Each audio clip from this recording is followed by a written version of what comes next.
नमस्कार, स्वागत आप सभी का इस वीडियो में।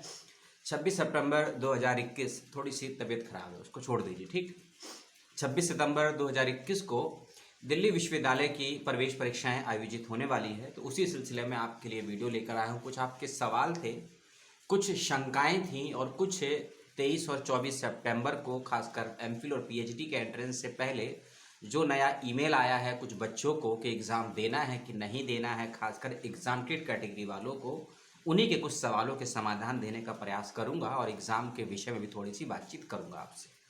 वीडियो देखने के उपरांत कोई भी सवाल या शंका हो मेरे से पूछने लायक तो कमेंट बॉक्स में पूछ लीजिएगा। सबसे पहली चीज़, एमसीक्यू माध्यम से आपसे सवाल पूछे जाएंगे और सीबीटी मोड पर होगा पेपर, यानी कि एक सवाल होगा, उसके 4 जवाब होंगे। किसी प्रकार का रिटर्न एग्जामिनेशन नहीं होगा। दिल्ली यूनिवर्सिटी जो एनटीए एग्ज़ाम करा रही है, ठीक, इस बात का रखिएगा सभी ध्यान। चाहे आपका एग्ज़ाम पीएचडी का हो, चाहे एमफिल का हो, किसी डिप्लोमा कोर्स का हो, एमए का हो, एमएससी हो, एमकॉम हो, बीए हो, बीकॉम हो, बीएससी हो, बीएड हो, एमएड हो या लॉ का पेपर हो, किसी प्रकार का रिटर्न एग्जामिनेशन यानी कि सब्जेक्टिव पेपर नहीं होगा और एमसीक्यू माध्यम से सवाल पूछे जाएंगे। इस बात को ध्यान से सुन लीजिए, समझ लीजिए। दूसरी चीज़, अपना एडमिट कार्ड प्रिंट निकलवाइए या कलर कैसा भी निकलवाइए, दोनों ही वैलिड है, दोनों ही मान्य है।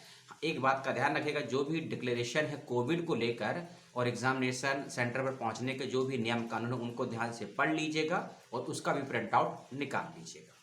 पहले पेज पर एडमिट कार्ड के आपको अपने थंब का यानी कि जो अंगूठा होता है ना, लेफ्ट थंब का निशान लगाना होगा, फिंगरप्रिंट जिसे बोलते हैं वो लगाना होगा। चाहे तो आप अपने सेंटर पर पहुंचने से पहले भी वहां लगा सकते हैं, नहीं तो सेंटर पर पहुंचने के बाद भी उसको लगा सकते हैं, लेकिन लगा जरूर लीजिएगा, इस बात का ध्यान रखिएगा। अपने एडमिट कार्ड पर अपने साइन मत कीजिएगा, साइन करिएगा ऑन द स्पॉट, जो भी आपके एग्जाम लेंगे इन्विजिलेटर होंगे उनके समक्ष में।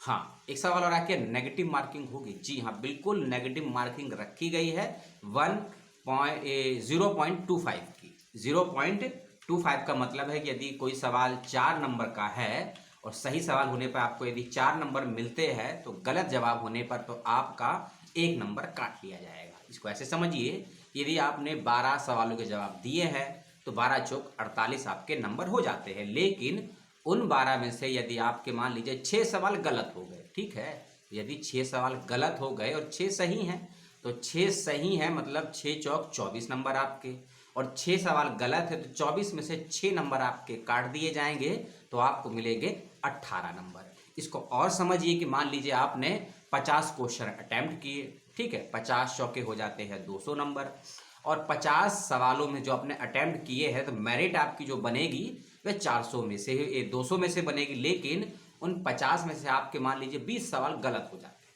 20 सवाल गलत हो जाते हैं तो आप स्वतः ही अपनी मेरिट 30 सवालों के जवाब यानी कि 120 नंबर पे 120 नंबर पे फिर आपकी मेरिट बनेगी और उन 120 में से जो भी अंक आपके आएंगे उसमें से 20 नंबर और कम कर दिए जाएंगे क्योंकि आपके 20 सवाल गलत हैं। इस टेक्निकलिटी को समझिएगा।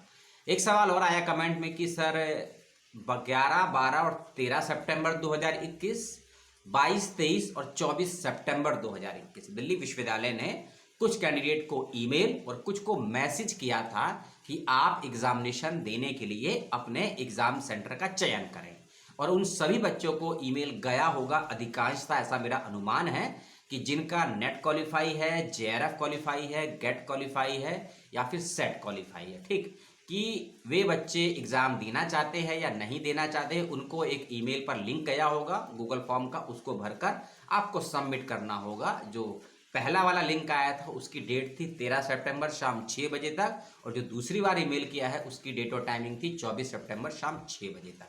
जिन्होंने कर दिया है तो अच्छी बात है, जिन्होंने नहीं करा है तो वो लोग तय करेंगे, लेकिन अब क्या करना है, क्योंकि जब सवाल आता है कि सर हम तो एग्जाम्प्टेड कैटेगरी के हैं तो क्या हमको एंट्रेंस देना है। यदि आपको ईमेल आया है, ईमेल में अगर गूगल फॉर्म का लिंक आया है, आपने उसको भरकर सबमिट किया है तो 100% आपको एंट्रेंस एग्जामिनेशन देना होगा। इस बात को ध्यान से सुन लीजिए, समझ लीजिए। और यदि आपको ईमेल नहीं आया, मान लीजिए आपका नेट है, जेआरएफ और आप दोनों दिल्ली विश्वविद्यालय में एमफिल या पीएचडी में अप्लाई किया है मान लीजिए, लेकिन आप एग्जाम्प्टेड कैटेगरी के हैं, लेकिन उसके बावजूद यानी कि एग्जाम्प्टेड कैटेगरी होने के बावजूद भी यदि आपका एडमिट कार्ड आया है, दिया गया है, तो दिल्ली विश्वविद्यालय ने बहुत कुछ सोच समझ कर दिया होगा, तो अपना एडमिट कार्ड निकालिए और अन्य बच्चों की तरह आप भी परीक्षा केंद्र पर परीक्षा देने जाइए। एक सवाल और आया कि सर यदि हम एग्जाम्प्टेड कैटेगरी में हैं और हम एंट्रेंस एग्जामिनेशन में नंबर कम ला पाते हैं या फेल हो जाते हैं या फिर क्वालिफाई नहीं कर पाते हैं, तब क्या उस कंडीशन में हम सभी को जो एग्जाम्प्टेड कैटेगरी के बच्चे एग्जाम दिए हैं, क्या एग्जाम्प्टेड कैटेगरी के आधार पर हमको इंटरव्यू में बुलाया जाएगा, या फिर यदि हम एंट्रेंस क्वालिफाई नहीं कर पाते हैं लेकिन हम एग्जाम्प्टेड में हैं तो क्या हमें तब भी बुलाया जाएगा? इस बात को थोड़ा सा समझिएगा, 30 सेकंड लीजिएगा। आपने जब फॉर्म भरा था आपसे पूछा गया था कि आप एग्जाम्प्टेड कैटेगरी के किस कैटेगरी में आते हैं, नेट है, जेआरएफ है, गेट है, सेट है, आरजेएनएफ है, एमएनएफ है या एमफिल है, आपसे पूछा गया था। आपने उस पर टिक कर दिया, आपने फॉर्म सबमिट कर दिया। तो दिल्ली यूनिवर्सिटी और डीयूईटी पहले से ये जान चुका है कि आप किस कैटेगरी में हैं और आप एग्जाम्प्टेड है या नहीं, लेकिन फिर भी यदि वह आपका एडमिट कार्ड दे रहा है तो एग्जाम ले रहा है, तो इसका मतलब समझिए चाहे 100 में से आपके 50 नंबर आए, चाहे 100 में से 70 नंबर आए या 100 में से 40 नंबर आए, कोई फर्क नहीं पड़ता है, आपको 100% इंटरव्यू के लिए बुलाया जाएगा। ये कहीं नोटिस में नहीं लिखा है, इसको मैं अपने स्वयं के 2017 और 2018 के अनुभव के आधार पर बता रहा हूं। मैं स्वयं एग्जाम्प्टेड कैटेगरी में था या अभी भी हूं, पॉलिटिकल साइंस डिपार्टमेंट से मेरा एडमिट कार्ड आया, एंट्रेंस एग्जामिनेशन में मेरे 67 नंबर आए, मुझे इंटरव्यू के लिए बुलाया गया, लेकिन जो लिस्ट आई थी वेबसाइट पर उसमें मेरा नाम एंट्रेंस वाली लिस्ट में ना होकर एग्जाम्प्टेड कैटेगरी की लिस्ट में था, बल्कि मैंने एंट्रेंस भी क्वालिफाई किया था और मैं एग्जाम्प्टेड भी था। तो इसका मतलब तो यही निकलता है कि जो बच्चे एग्जाम्प्टेड कैटेगरी में हैं, यदि वह एंट्रेंस क्वालिफाई नहीं भी कर पाते हैं तो भी उनको उनकी एग्जाम्प्टेड कैटेगरी की मेरिट के आधार पर इंटरव्यू के लिए कॉल या ईमेल आएगा और आपको बुलाया जाएगा। इस बात का ध्यान रखिएगा। तो बेफिक्र होके, बेझिझक होके, और एक चीज, एंट्रेंस एग्जामिनेशन आपकी सीट सिलेक्शन में योग्यता की दावेदारी को और मजबूत करते हैं। इस बात को ऐसे समझिए कि मान लीजिए आपने एंट्रेंस छोड़ दिया, आप एग्जाम्प्टेड कैटेगरी में, तो आपका सब कुछ डिपेंड करेगा सिलेक्शन में आपके सिनॉप्सिस, प्रेजेंटेशन और आपकी नॉलेज पर, जो आप वहां दिखाएंगे 2 से 5 मिनट में। लेकिन यदि आप एंट्रेंस देकर जाते हैं, एंट्रेंस क्वालिफाई करके जाते हैं और आप एग्जाम्प्टेड कैटेगरी में भी हैं, तो इंटरव्यू लेने वाले को ये बहुत अच्छा आपका वो आपका क्या बोलते हैं उसको, एक्सप्रेशन कह लीजिए, आपके बारे में विचार कह लीजिए, इंप्रेशन कह लीजिए, अच्छा पड़ता है कि ये विद्यार्थी नेट जेआरएफ क्वालिफाई हैं, लेकिन फिर भी इन्होंने एंट्रेंस का विकल्प चुना और एंट्रेंस में यदि आपके 50, 60, 70 नंबर आ जाते हैं तो आपके सिलेक्शन होने की संभावनाएं उन एग्जाम्प्टेड कैटेगरी वालों से ज़्यादा हो जाएगी, क्योंकि आपने एंट्रेंस भी दिया है, एग्जाम्प्टेड भी हैं। तो एंट्रेंस देने ज़रूर जाइए जिस किसी का भी एडमिट कार्ड आया है, इस बात का ध्यान रखिएगा, ठीक। और क्योंकि सुबह 8 से 10, दोपहर 12:30 से 2:30 और शाम को 5 से 7, 3 शिफ्ट में ड्यू के एंट्रेंस एग्जामिनेशन रखे गए हैं। और ड्यू के एग्जाम की डेट कुछ विश्वविद्यालयों की डेट से क्लैश भी करेगी, खासकर बीएचयू से करेगी, बीबीयू से भी करेगी, कई और से भी कर रही है, आप सभी जानते हैं, बताने की ज़रूरत नहीं है, आप वैसे ही डरे हुए हैं और सिस्टम तो डरा रहा है। तो कुछ बातों का ध्यान मैंने आपको बता दिया। नेगेटिव मार्किंग है भैया, ध्यान रखिएगा। पेपर हिंदी इंग्लिश दोनों में आएगा, इस बात का ध्यान रखिएगा।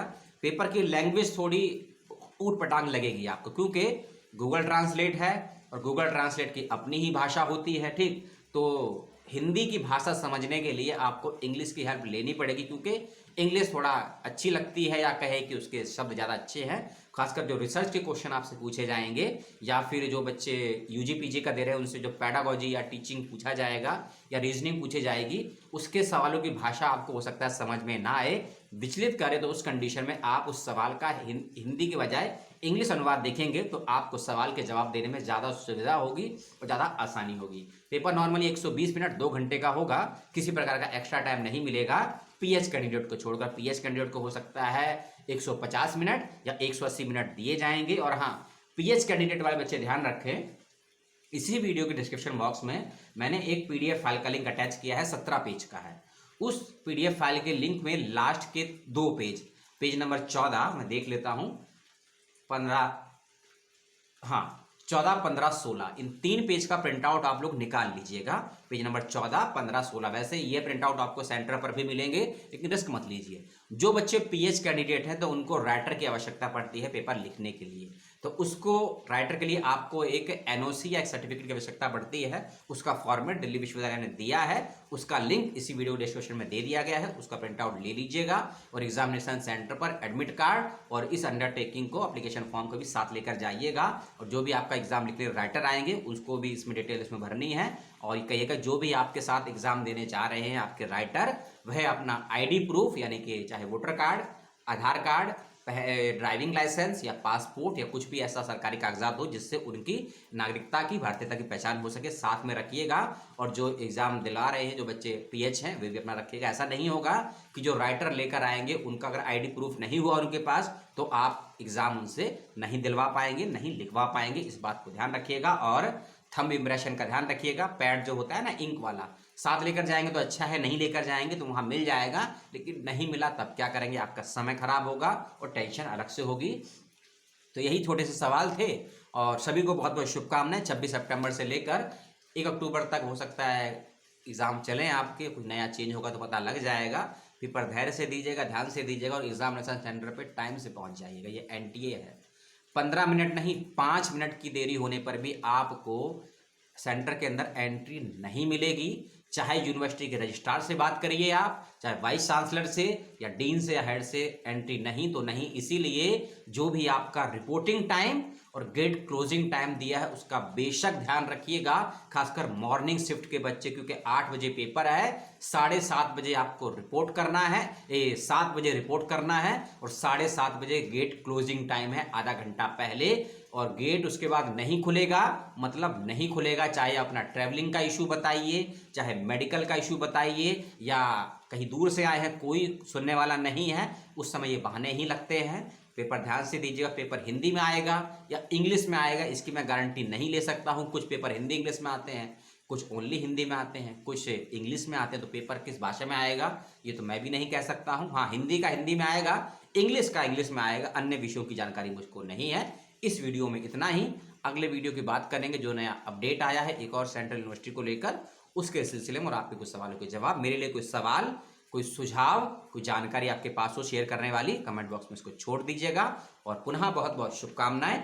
अपना ध्यान रखिएगा, नहीं तो बीमार हो जाएंगे मेरी तरह। ठीक है, धन्यवाद, नमस्कार, शुभ रात्रि।